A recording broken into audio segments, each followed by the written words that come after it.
السلام علیکم ورحمۃ اللہ وبرکاتہ۔ کیا آپ کو سورہ فلق اور سورہ ناس یاد ہے؟ یعنی قل اعوذ برب الفلق اور قل اعوذ برب الناس، یہ دونوں صورتیں یاد ہے؟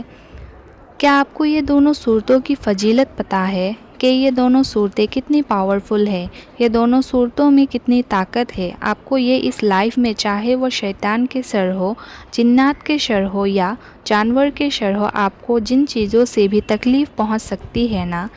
حادثوں سے، آپ سے بوجھ رکھنے والوں سے، دشمن سے، انسانوں سے، حیوانوں سے، چرند پرند درندوں سے، تمام چیزوں کے شر سے یہ صورتیں آپ کو بچاتی ہے۔ یہ صورتیں آپ کو یاد تو ہے، لیکن ان صورتوں کی فضیلتیں آپ کو معلوم نہیں۔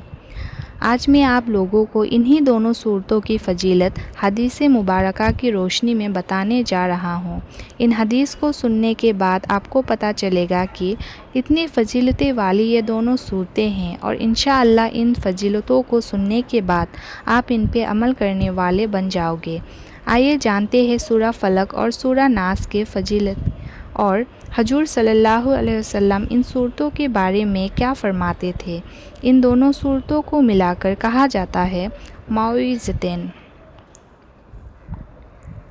حضرت عائشہ صدیقہ رضی اللہ تعالی عنہا سے روایت ہے کہ رسول صلی اللہ علیہ وسلم جب بیمار ہوتے تھے تب سورہ فلق اور سورہ ناس کو پڑھ کر اپنے اوپر دم فرماتے تھے، اور پھر جب صلی اللہ علیہ وسلم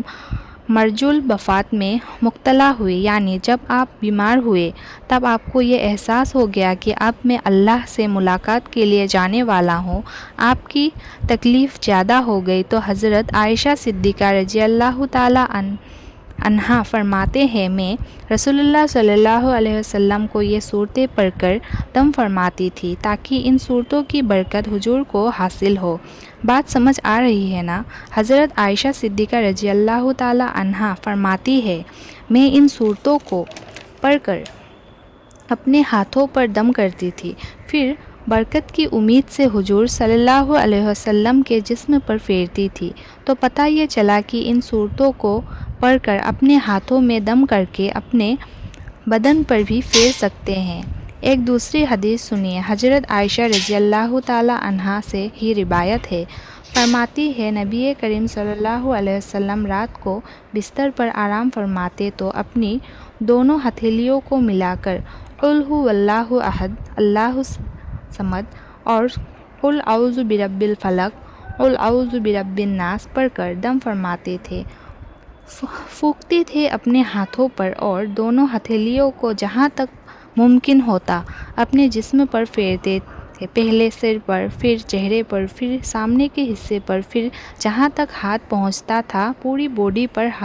ہاتھوں کو پھیر لیا کرتے تھے۔ میرے عزیز بھائیوں بہنوں، رات کو جب سونے جاؤ نا تب یہ عمل کر لیا کرو، ان تینوں صورتوں کو پڑھ کر اور ساتھ میں آیت الکرسی کو ملا لو تو بہت اچھا ہے، اور دم کر کے اپنے ہاتھوں کو پوری باڈی پر پھیر لو، انشاءاللہ کوئی شیطان، کوئی اثر، کوئی جنات آپ پر اٹیک نہیں کرے گا، کوئی بھی آپ کو نقصان انسان کے علاوہ اور جو مخلوق ہے نا نقصان نہیں پہنچائے گا، اور انشاءاللہ انسان بھی آپ کو نقصان نہیں پہنچائے گا۔ آج کل لوگوں کو شکایت ہے، ہر ایک کو یہ شکایت ہے، اثر ہے، جادو ہے، فلاں ہے، تمام طرح کے جادو کا توڑ ہے یہ دونوں صورتیں۔ یہ جو آپ تعبیذ لینے جاتے ہو نا، جادو کا اثر کا کسی کا کرایا ہوا، یا جتنی بھی تعبیذ والے بیٹھے ہیں نا وہ تمام تعبیذ والوں کا آپ کہہ لو یہ دونوں صورتیں باپ ہے۔ جتنی بھی عمل اور ٹوٹکے کرنے کو یہ تعویذ والے آپ کو بتائیں گے، یہ صورتیں جادو کا توڑ ہے، شیطانوں سے حفاظت کا ذریعہ ہے۔ یہ صورتیں بہت پاورفل ہے، جو ان صورتوں کو عمل کر لے جیسے حدیث میں بیان کیا گیا ہے، اس کو کسی اور تعبیذ کی، کسی تعویذ والوں کے پاس جانے کی ضرورت نہیں پڑے گی۔ اس صورتوں کو اس طرح سے سنت کے مطابق ان صورتوں پر عمل کرنا سیکھو۔